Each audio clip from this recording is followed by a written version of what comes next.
네, 지금 프랑스 파리에서는 올림픽이 열리고 있습니다. 세계의 눈과 귀가 그 도시를 향하고 있는데 파리에서는 좀 이상한 일들이 벌어지고 있습니다. 개회식 때 대한민국이 입장할 때 북한이라고 한 것 정도는 귀엽게 봐줘야 될 정도입니다. 저탄소 운동을 한다면서 선수촌에 에어컨을 막 틀어주지 않고 테러의 위협이 있다면서 버스 창문을 열지 못하게 해놓고는 버스에 에어컨을 틀지 않아서 실신하는 선수들도 있었다고 합니다. 지구의 탄소를 줄여야 된다고 그 일평생 최고의 컨디션에서 최고의 순간적 에너지를 써야 될 선수들한테 육식을 줄이고 채식 위주의 식단을 해주고 있다는 황당한 이야기들이 들립니다. 이것은 그 사상이 그 바탕에 있어서 그렇습니다. 지구와 환경이 사람보다 더 중요하다 하는 지구를 여신으로 숭배하는 그런 이데올로기가 그 이면에 깔려 있습니다. 개회식 때는 눈을 의심할 만한 희한한 일들이 많이 있었죠. 여장을 한 남자들, 드래그 퀸이라고 불리죠. 여장한 남자들이 세 명이서 막 부대끼면서 동성애적 상황을 연출하는 듯한 그런 모습을 아이들도 보고 있는 그 상황에서 연출을 했습니다. 이건 사고가 아니고 연출입니다. 성화 봉송도 드래그 퀸이 하고 또 공연은 LGBTQ의 세계적인 선도자인 레이디 가가를 앞세웠습니다. 가장 쇼킹한 장면은 여러분도 뉴스 통해서 보셨겠지만 레오나르도 다빈치의 최후의 만찬을 패러디한 그 장면이었습니다. 중간에는 아주 덩치가 좋은 레즈비언 여자가 자리를 하고 있고 그 좌우에는 드래그 퀸들과 트랜스젠더들이 자리를 했습니다. 그것은 예수님을 동성애자로 표현하고 예수님의 모든 사도들을 다 그런 식으로 표현하는 정말 기독교를 무례하게 대하고 하나님은 모독하고 이것은 말할 수 없는 그런 상황을 벌였습니다. 하나님께서 당장 유황불을 쏟아 부어야 마땅할 텐데 하나님은 우리 생각처럼 그렇게 하지 않으시고 또 참으시고 기회를 주시는 것 같습니다. 그런데 프랑스는 정신을 좀 차려야 됩니다.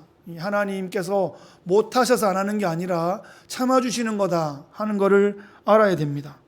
우리도 우리 하나님은 심판하실 수 있는 하나님이시다 하는 것을 놓치면 안 될 것입니다. 우리도 하나님 앞에 설 날이 길어봐야 수십 년밖에 남지 않았습니다. 지금부터라도 만회하고 은혜를 갚고 축복을 흘려보내는 그런 삶을 결단하고 실천해야 할 것입니다.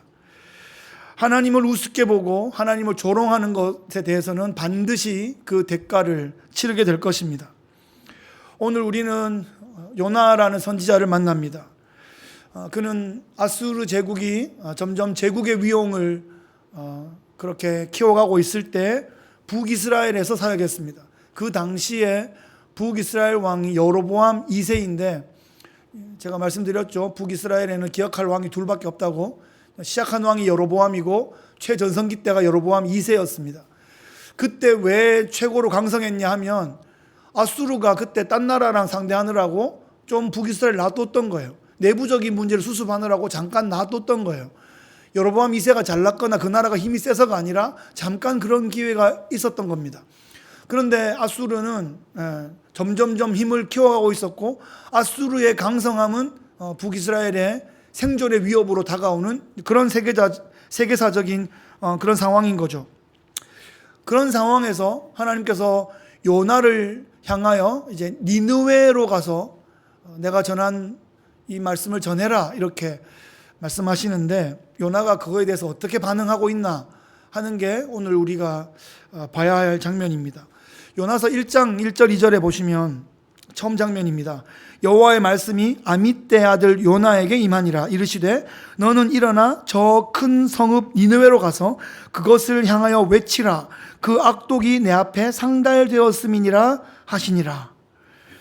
아수르의 큰 도시 니느웨에 가서 외치래요. 왜요? 그 악독함이 내 앞에 상달되었대요. 뭐가 좀 이상하지 않습니까? 악독함이 상달되면 처리하시면 되는데 가서 돌이키라고 외치라고 명하시는 겁니다. 그 악독함이 하늘에 상달됐대요. 무슨 세계의 온갖 나라들 뭐 죄 저지르기 콘테스트 해가지고 아수르가 지금 1등하고 있다, 이런 뜻입니다. 세계의 역사를 한번 살펴보고 공부해 보면 요즘은 꼭 도서관에 가서 책을 안 찾아도 뭐 좋은 자료들을 인터넷 통해서 유튜브 통해서 찾을 수 있기 때문에 요즘은 뭐 공부할 게 없어서 못한다, 이런 말은 할 수가 없는 지경이 되었어요. 좀 유튜브를 좀 찾아보니까 이 아수르가 세계의 여러 민족과 제국 중에 아주 잔혹하고 악독하기로 아주 유명했다는 거죠. 아수르라는 태양신을 숭배하면서 우리는 가장 우월한 민족이다, 이런 교만한 마음으로 가득 차 있었고, 어떤 나라를 정복하면 그 정복지에 대해서 공포 정치를 했단 말이죠. 그래서 피지배 민족들을 강제로 막 이주시키기도 하고, 포로의 인권 같은 거는 아예 없었다는 말이죠. 아이들이 포로로 같이 오다가 자꾸 행렬에 막 늦춰지면 그 아이를 다르고 올리는 것은 고사하고, 그 아이를 다리를 잡고 바위에 던져서 죽여버리고, 그것을 돌에 부조에 깎아가지고 역사에 남기는, 그래서 글로 써서 남기는 그런 민족이었단 말입니다. 그런 나라, 그런 도시에 가서 하나님의 말씀을 전하라고 하니까 요나가 무슨 흔쾌한 마음으로 가겠습니까? 우리는 요나가 무슨 국수주의자다, 요나는 지나친 애국심을 이 때문에 하나님 명령에 순종하지 않은 거다, 그렇게 요나를 막 깎으려고 그러는데, 여러분이면 가겠습니까? 저 같아도 힘들겠어요. 왜 니느웨에 가서, 아니 니느웨에 가서 뭐 좋은 말 하는 것도 뭐 싫지만, 니느웨에 가서 제가 무슨 말 했다가 제 목숨인들 온전하겠습니까? 그러니까 그걸 조심하고 힘들어하는 것은 인간으로서 당연한 것이다라고 생각하시고 이 요나서를 접근하셔야 됩니다. 요나는 그 아수르의 난폭함이 싫었던 거예요. 그 니느웨의 죄악이 싫었던 겁니다. 3절 한번 보세요. 어떤 또 반전이 있냐면, 그러나 요나가 여호와의 얼굴을 피하려고 일어나 다시스로 도망하려 하여 욥바로 내려갔더니 마침 다시스로 가는 배를 만난지라. 여호와의 얼굴을 피하여 그들과 함께 다시스로 가려고 배삭스를 주고 배에 올랐더라. 여기서 특이한 표현은 요나가 여호와의 얼굴을 피하려 했다는 사실입니다. 구약 성경에 보면 여호와가 그 얼굴을 향하여 드시고 여호와의 얼굴이라는 표현이 자주 등장하는데, 그것은 두 가지 방향입니다. 여호와께서 좋은 모습으로 얼굴을 향하여 드시면 그 얼굴빛을 비춰서 우리가 막 긍휼함을 얻고 용서를 얻고 막 소망을 얻고 막 살아나는 거예요. 근데 여호와께서 심판하시기로 작정하시고 얼굴을 향하여 드시면 거기는 아주 박살이 나는 겁니다.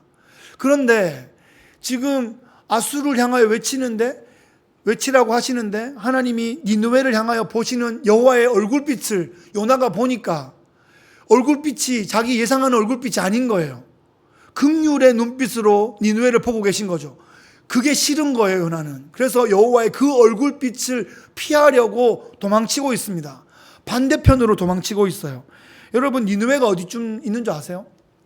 니느웨는 지금 이라크의 모술 지역쯤이거든요. 그러니까 육지잖아요. 그러니까 육지에서 걸어서 한 2, 3주 가야 되는 그런 지역이라고요.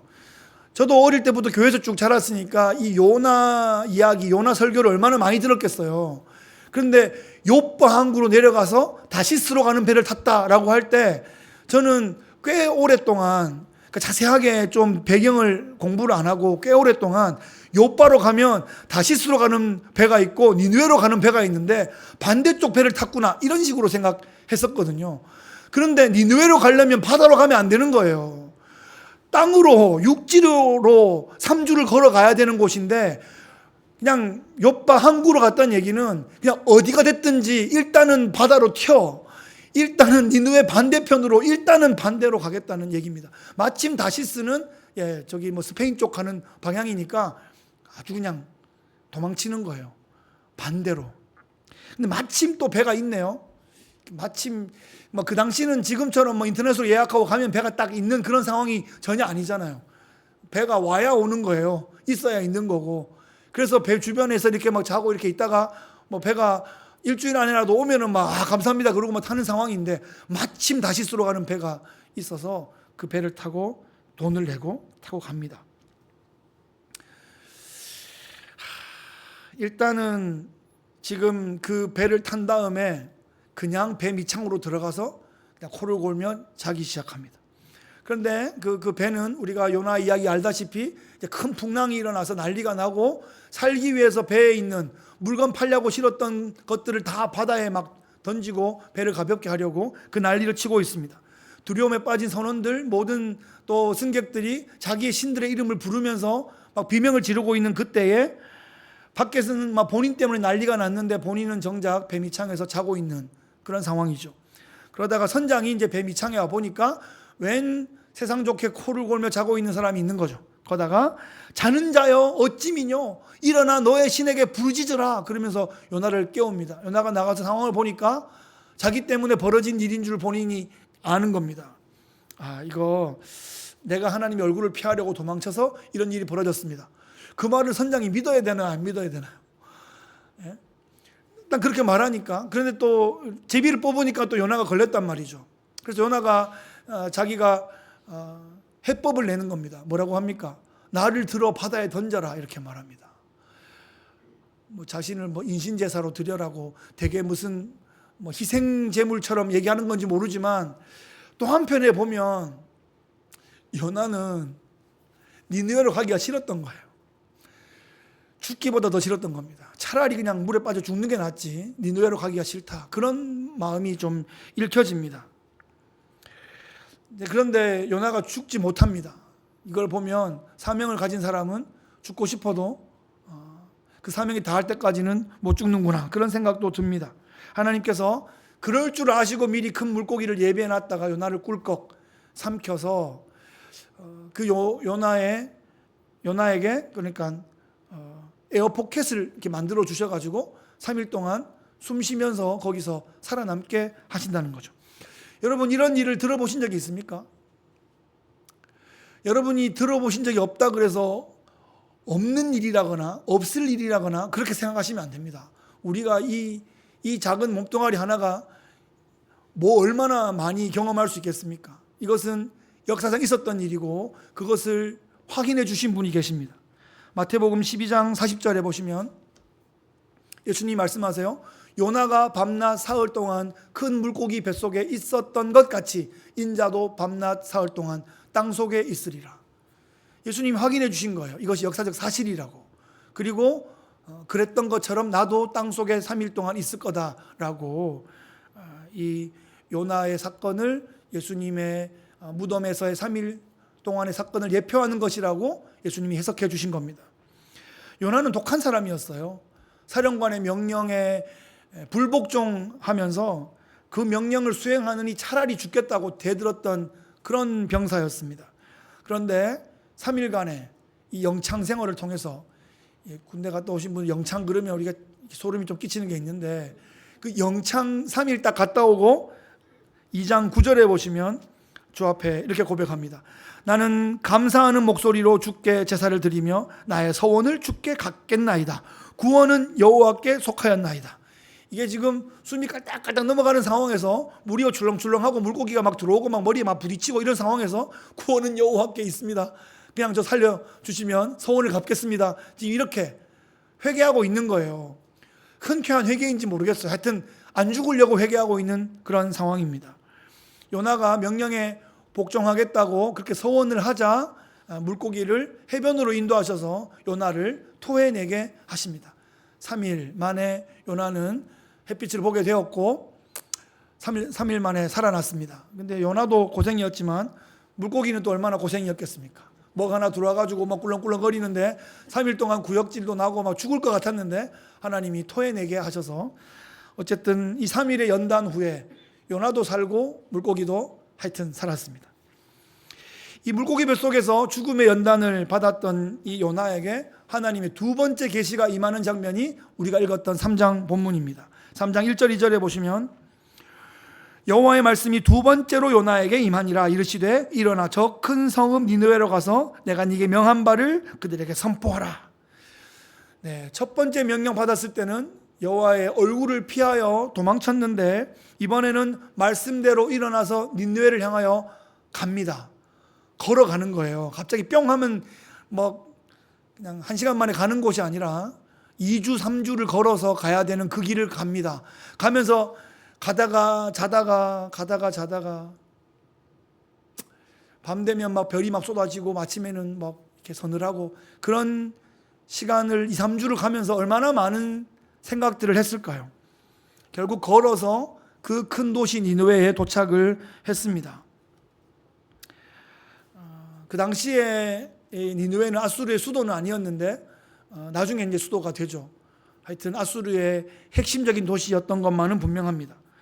그런데 오늘 니느웨는 3일 동안 걸어 다녀야 할 만큼 큰 도시였다. 이제 그렇게 기록하고 있는데 요나가 어떻게 반응하는가? 4절 한번 보시면 요나가 그 성읍에 들어가서 하루 동안 다니며 외쳐 이르되 40일이 지나면 니느웨가 무너지리라. 도시를 이곳저곳 다니면서 골목골목 좀 다니고 사람들 좀 만나고 이렇게 하려면 좋게 3일 정도는 걸리는 사이즈의 도시인데 지금 요나는 하루 동안 대충 다녔다는 거예요. 여러분이 어느 도시에 가서 그 도시를 좀 돌아보려면 한 3일 정도는 봐야 되는 것 같아요. 제가 어릴 때 아이들을 데리고 시카고를 한번 가봐야지 그러고 이제 시카고를 갔는데 가면 뭐 전망대도 있고 배 타고 이렇게 밤에 도시 야경을 이렇게 보는 것도 있고 시카고에 유명한 뭐 피자집도 있다고 하고 뭐 좀 있을 거예요. 뭐 유명한 스포츠 스타들의 그런 흔적들도 좀 있고 한데 충분히 못 봤던 것 같아요. 하루 반 정도 보고 지나왔더니 아쉬워요. 시카고 한번 더 가봐야 되는데. 그러니까 3일 정도는 다녀야 좀 다녔다 싶은데 하루 동안 그냥 대각선으로 한번 쓱 가로지르고 치웠다는 겁니다. 게다가 40일이 지나면 니느웨가 무너지리라. 이거 요나가 어떤 톤으로 말했을 것 같아요? 40일이 지나면 뭐 이런 거 아닌 거 아니에요?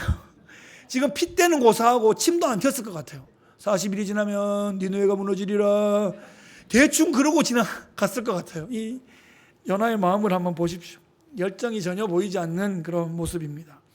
요나의 마음에는 혹여나 야들이 회개할까 봐 뭐 그럴 일도 없겠지만 이 악독한 놈들이 혹시나 회개하고 막 하나님만 봐주시고 구원받을까 봐 그게 싫은 거예요. 그 정도로 싫었어요. 그런데 지금 요나는 마지못해서 순종을 하고 있습니다. 여러분 이런 모습들 보시죠. 애들 키우다 보면 마지못해서 죽지 못해서 하는 것들이 있잖아요. 다 그런 모습입니다. 그런데 우리도 신앙생활 하다 보면 이런 비슷한 스탠스를 취할 때가 많다는 거예요. 뭔가 순종을 해야 되긴 하겠는데 하기는 싫어 죽겠고 그래서 아주 그냥 겨우겨우 하는 모습 말이죠. 이런 모습에서 이 요나의 모습에서 이 요나를 딴 사람 보듯이 남 보듯이 이렇게 보면 우리가 전혀 은혜가 안 되고요. 사실 여기에서 우리 모습 발견해야 됩니다. 요나의 모습을 좀 발견해야 우리가 이 요나서를 통해서 은혜를 좀 받을 수 있습니다. 요나가 그렇게 대충 하루 동안 다니면서 심판 이 말이라 그랬는데 니느웨가 어떻게 반응하나요? 5절에 보시면 니느웨 사람들이 하나님을 믿고 금식을 선포하고 높고 낮은 자를 막론하고 굵은 베옷을 입은지라. 아니 지금 무슨 일이 벌어진 겁니까? 니느웨 사람들이 하나님을 왜 믿어요? 갑자기 금식을 왜 하고 굵은 베옷을 왜 입습니까? 이런 건 어디에서 배웠을까요? 히브리 사람들이 하나님 앞에 회개할 때 제위에 앉아가지고 막 옷을 막 찢고 베옷을 막 입고 금식하고 울부짖어 기도한다 하는 얘기를 들었나 봐요. 그래서 그걸 막 벤치마킹하고 있어요. 왕도 지금 니느웨 왕이 뭐 이 제국의 왕은 아니에요. 니느웨 도시의 왕이니까 총독 정도 될 텐데 그 사람이 지금 조서를 내려서 사람뿐만 아니라 양과 소도 금식을 시켰어요. 양과 소에게도 베옷을 입혔대요. 배로 이게 막 띠를 막 했는지. 그러고는 음식을 안 주고 물도 안 주고 막 때려가 울렸나 봐요. 우무 그러고 막 매매 그러고 막 다 사람도 소도 양도 막 울기 시작합니다. 하여튼 희한한 해프닝이 막 벌어졌어요. 그러면서 금식만 한 게 아니라 하나님께 부르짖어 기도하며 동시에 악한 길과 손으로 행한 강포에서 떠나라. 윤리적인 부흥도 동시에 일어나고 있습니다. 대각성 운동이 지금 니느웨에서 벌어진 겁니다. 9절에 보시면 어떤 일이 벌어졌냐. 하나님이 뜻을 돌이키시고 그 진노를 그치사 우리가 멸망하지 않게 하시리라. 그렇지 않을 줄을 누가 알겠느냐. 이게 지금 니느웨 총독의 마음이었어요.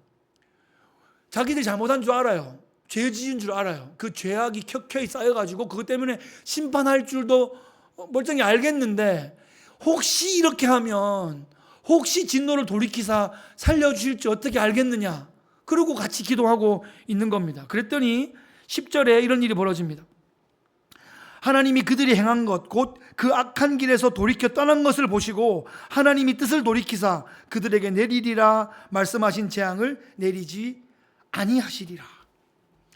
하나님이 니느웨를 심판하시려고 하시다가 그들의 회개를 보고 그들의 윤리적 실천과 각성을 보고 그 뜻을 돌이키셨다는 거예요. 그런데 여러분, 니느웨가 어떻게 회개할 수 있었을까요? 그 악독하고 포악한 나라가 어떻게 회개할 수 있었냐 말이죠. 요나가 잘 전했다, 이건 아닌 거 아시겠죠? 요나는 진짜 대충 전했다고요. 요나가 회개시킨 게 아니에요. 그런데 그들이 어떻게 회개했을까요? 역사적 자료들과 문헌들을 좀 살펴보면 그 당시에 그 지역에 큰 기근이 있었대요. 근데 기근이 있을 때는 요셉처럼 몇 년 동안 잘 비축했다가 그걸 활용하지 않은 다음에야 그 어느 나라라도 생명의 위협을 좀 느끼게 됩니다. 그리고 또 아수르 제국이 워낙 큰 나라다 보니까 또 지역적인 반란 같은 것들이 좀 있기도 했고, 그 당시에 이런 역사적 기록이 있습니다. 계기일식이 있었다는 거예요. 태양이 가리는, 그래서 낮에 어두워지는, 근데 태양신을 숭배하고 있는데 태양이 가려진다는 것은 너무나 충격적인 장면인 거예요. 그래서 우리의 신이 우리를 떠났나? 그러고 있는데 막 지진도 막 나고 기근도 막 나고 반란도 일어나고 그러면 이제 막 두려움이 막 엄습해 오는 겁니다. 그런 상황에서 어떤 히브리 사람이 와가지고 40일이 지나면 니느웨가 무너질 거다. 그러니까 이 말을 찰떡같이 알아들은 거예요. 아, 진짜 우리 회개 안 하면 정말 우리 망할 수도 있겠구나. 그래서 이들이 이렇게 막 소까지 양까지 같이 막 회개하는 일이 벌어졌는데, 여러분 요나의 마음을 좀 한번 떠올려 보세요. 요나는 이런 일이 벌어질 줄 몰랐어요. 니느웨가 회개할 줄 몰랐단 말이에요.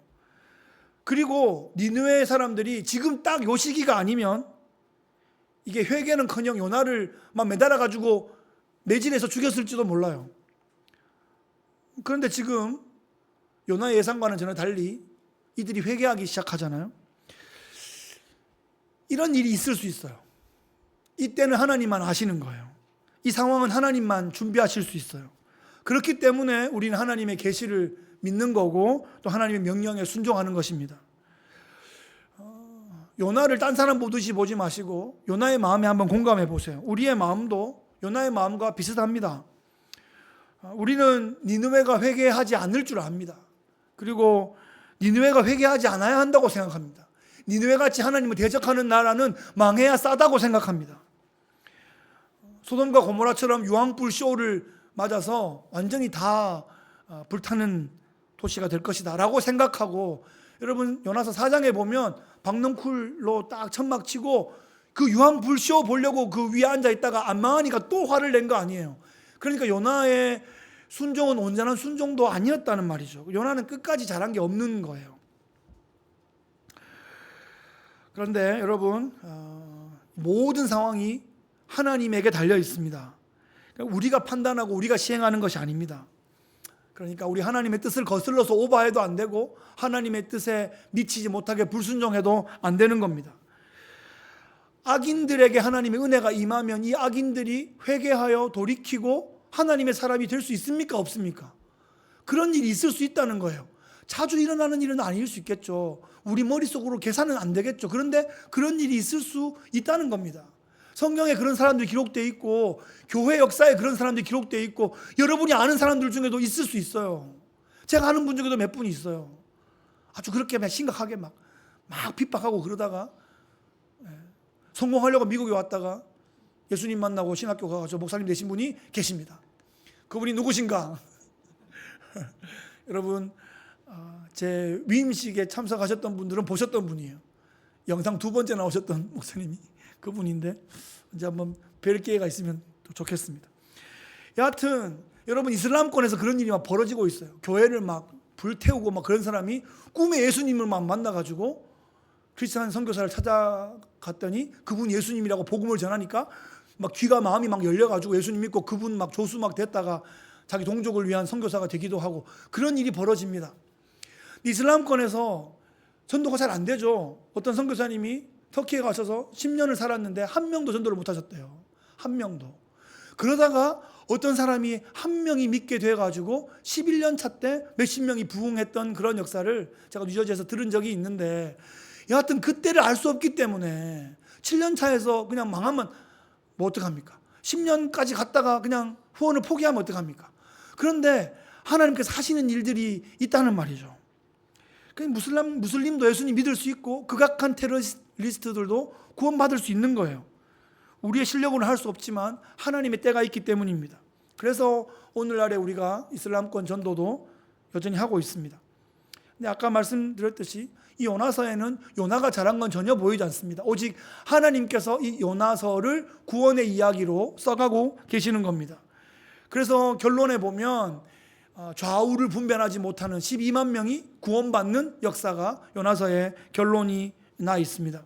그런 일이 일어날 수 있기 때문에, 그런 일이 있을지도 모르기 때문에 우리는 하나님의 명령을 따라서, 성령의 가르침을 따라서 복음의 사역을 계속해 나가야 되는 겁니다.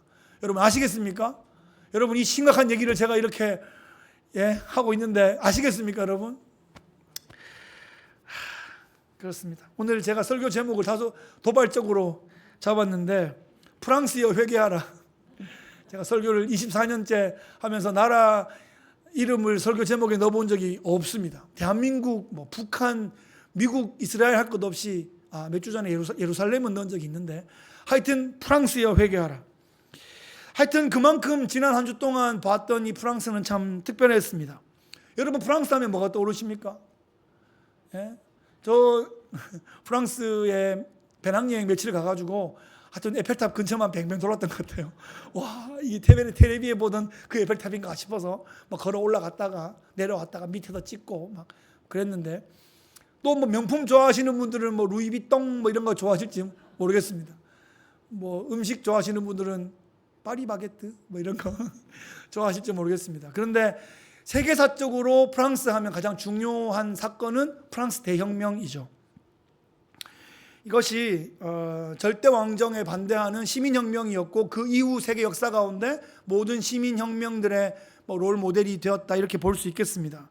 그런데 여러분 절대 왕정, 절대 권위는 타락했습니다. 그런데 그것을 없애려고 하다가 권위 자체를 없애버렸다는 거예요. 질서 자체를 없애버렸다는 거예요. 목욕물이 더러워서 버리려고 하다가 애까지 같이 버려버렸네. 그런 일들이 거기에 벌어진 겁니다. 그래서 프랑스 대혁명 이후에 그 영향을 받은 계몽주의, 자유주의 이런 것이 대학에 들어가서 기독교 이념으로 세운 그런 대학도 성경을, 하나님을, 예수님을 다 빼버리고 그 자리에 자유의 여신이 딱 자리를 잡게 되는 겁니다. 그러면서 성경은 금기가 되고 전도는 막 금지되고 인본주의가 아주 최고의 덕이 되는 그런 일들이 대학에서 발생합니다. 자유라는 이름으로 방종으로 막 치달아버리고 하나님은 모든 학문에서 다 삭제되고 대학은 교회를 향해서 바보들의 파티다 이런 식으로 격화시키고 그런 상황에서 크리스찬 학생들도 자신의 기독교 신앙을 부끄러워하게 되는 그런 분위기를 대학이 만들고 있다 이 말입니다. 프랑스 대혁명의 그 잔재들이 계속 녹아들면서 벌어지고 있는 상황들입니다. 그렇게 200년 동안 대학을 장악하고 있던 이 프랑스의 혁명 정신이 1968년도에 와서 68혁명으로 다시 한번 폭발하게 됩니다. 프랑스 혁명이 정치혁명이었다면 프랑스의 그 68혁명은 문화혁명이라고 할 수 있습니다. 그 캐치프레이즈 아십니까? 금지된 것을 다 금지하라. 금지하는 것 자체를 금지하라. 그러니까 완전히 일탈과 방종으로 나가버리게 되죠. 모든 질서를 다 해체해버립니다. 가장 노골적인 것이 성혁명으로 나타나는데 그 절정이 이번에 프랑스 파리 올림픽 오프닝 세리머니에서 벌어진 것입니다. 정상이 비정상이 되어버립니다. 여장 남자 이 드래그 퀸들이 설치게 되고 LGBTQ들이 정상인 것처럼 숭상되는 그런 장면들, 그것이 전 세계를 향하여 연출되었습니다. 지난주에는 참 뉴스를 보다가 마음 아픈 일이 있었는데, 돌아가신 아빠를 위해서 정말 올림픽에 메달을 따겠다고 나왔던 이탈리아 여자 권투 선수가 코를 한 방 빡 맞더니 46초 만에 기권을 한 거예요. 자기가 권투하면서 이런 펀치를 맞아본 적이 없다. XY 염색체를 가진 남자한테 맞은 거예요. 이게 이런 일이 벌어지면 되겠습니까? 분명히 염색체가 XY고 이거 남자다라고 얘기해도 올림픽위원회에서는 우리는 여권을 그 판별 기준으로 여권에 그냥 F라고 돼 있으면은 여자라고 친다는 거예요. 주먹이 다른데 골격이 완전 남자고 어깨가 남자인데 그거 싸움 부차가 되겠습니까? 이런 일들이 지금 평등이란 이름으로 벌어지고 있습니다, 여러분. 여하튼 프랑스는 회개해야 됩니다. 하나님께서 기회가 주실 때 회개해라 이렇게 말하고 싶습니다. 그런데 지금 제가 프랑스라는 한 나라를 말하고 있는 게 아닌 줄은 아시겠죠? 하나님을 뺀 자유평등 박애가 벌이고 있는 이런 칼부림에 대해서 제가 경고하는 것입니다. 그 프랑스라는 그 이름에 대혁명이라는 그 아젠다에 하여튼 매혹되어 가지고 하나님을 급속히 떠나고 있는 똑똑하고 세련되고 싶은 모든 프랑스들에게 제가 외치는 것입니다. 만약에 오늘날에 연화가 온다면 그런 나라를 향해서, 그런 이즘을 향해서, 그런 주의를 향해서 외치라고 부름받을 것 같습니다. 연화도 마음이 쉽지 않았을 겁니다. 지금 와도 그렇습니다. 그 시궁창같이 역겨운 그 혼합주의를 향해서 말씀을 전하라고요. 제국적인 스케일의 그런 대중문화의 파도가 막 밀어닥치는데 그 앞에 가서 휩쓸려 갈 것 같은데 막 피하고 싶은데 말이죠. 부담스럽기도 하고 불편하기도 하고 무섭기도 하고 더럽기도 하고 하여튼 모든 상황 때문에 피하고 싶은 그런 상황일 거란 말입니다. 그런데 여러분, 혹 하나님 앞에 반응할 영혼들이 있을지도 모른단 말이에요. 하나님께서 그 누군가를 예비시켰다가 회개시켜서 천국 백성으로 삼을 수 있을지 누가 알겠냐 이 말이죠. 그래서 우리는 교회로서 이 제국의 이 인본주의적 휴머니즘이 판을 치고 있는 이 제국 가운데 포로 백성들처럼 교회로 남아 있어 하나님의 그 구원의 메시지를 전하는 것입니다. 그게 우리가 해야 할 또 사명입니다. 말씀을 마무리하면서 한 번 더 생각해 봅시다. 프랑스만 회개하면 되겠냐? 그게 아니겠죠. 오늘날 휴머니즘의 제국들이 다 회개해야 되는데 그러면 그런 세속적 인본주의자들만 회개하면 되겠냐 이 말이죠. 우리는 그런 경향과 문화로부터 자유로운가 이런 말입니다. 요 나는 괜찮은가 이 말입니다. 물고기 뱃속에서는 엉거주춤하게 회개하며 순종하는 것 같았지만 사장의 그 박넝쿨이 마르니까 열내고 니느웨가 망하지 않으니까 또 열내고 있는 그 요나의 모습에서 우리의 모습을 발견한단 말이죠. 인본주의자들만 회개할 것이 아니라 이 세상, 인본주의적 세상에 살면서 그들을 우리도 모르게 닮아가고 있었던 우리의 모습들, 그 세련됨과 똑똑함을 추구하고 있었던 우리의 모습들을 회개해야 된단 말입니다. 교회 안에서조차 인본주의를 주장하고 하나님의 권위를 무시하고 자기 소견에 옳은 대로 행하고 있었던 우리의 모습이 있었다면 회개하자 이런 말입니다. 프랑스 같은 모습이 우리 안에 있었단 말이죠. 스스로 똑똑하고 잘났다고 생각하는 교만한 마음들이 우리 안에 가득 차 있었다는 말입니다. 내가 예수님을 대놓고 모독한 적은 없었다 하지만 하나님 형상으로 창조된 형제 자매들을 그렇게 무시하는 것은 괜찮았냔 말입니다. 하나님 앞에 괜찮냐 이 말이에요. 여러분, 생명이 코에 있습니다. 여러분, 접시물에 코 박고 5분이면 살 사람이 아무도 없는 그렇게 나약한 우리 인생들입니다. 그런데 우리가 뭘 자랑하겠습니까? 스스로 성도라고 생각하면서 니느웨처럼 교만했고 프랑스처럼 자만했고 그러면서도 회개하지도 않았다면 하나님의 무서운 진노가 나에게도 임할 수 있을지도 모르겠다는 그런 절박한 마음이 우리에게 필요하다는 것입니다. 돌아갈 길이 있습니다. 십자가로 돌아가면 됩니다. 회개 자리로 나가야 됩니다. 나부터 회개해야 됩니다. 그리고는 우리가 외쳐야 되죠. 우리에게 붙여주신 자녀들에게, 친구들에게, 제 잘난 맛에 살아가는 자칭 크리스찬들에게 우리가 외쳐야 됩니다. 저를 포함한 이 자리에 있는 모든 분들, 혹시 영상으로 보는 분들, 영상의 존재조차도 모르는 분들에게라도 외치고 싶습니다. 여러분, 제가 고등학교 1학년 때 대한민국에서 가장 유행했던 노래가 하나 있습니다. 가요 톱10 1등 했던 노래. 그 노래가 어젯밤에 막 떠올랐습니다. 그래서 이것을 원고에 쓸까 말까 하다가 제가 썼습니다. 여러분 아십니까 그 노래? 여보게 정신 차려 이 친구야. 여보게 정신 차려 이 친구야. 그걸로 1등 했던 희한한 또 되게 뭡니까 특별한 그 1990년대 감성이 있는 그런 노래인데, 하여튼 같이 좀 정신 차리면 좋겠습니다. 하나님 앞에서 우리가 다시 한번 여보게 정신 차려 이 친구야, 우리 서로에게 좀 얘기하면서 위기의 시대에 사명 감당하는 우리 모두들 되시기를 예수님 귀하신 이름으로 축복합니다. 아멘.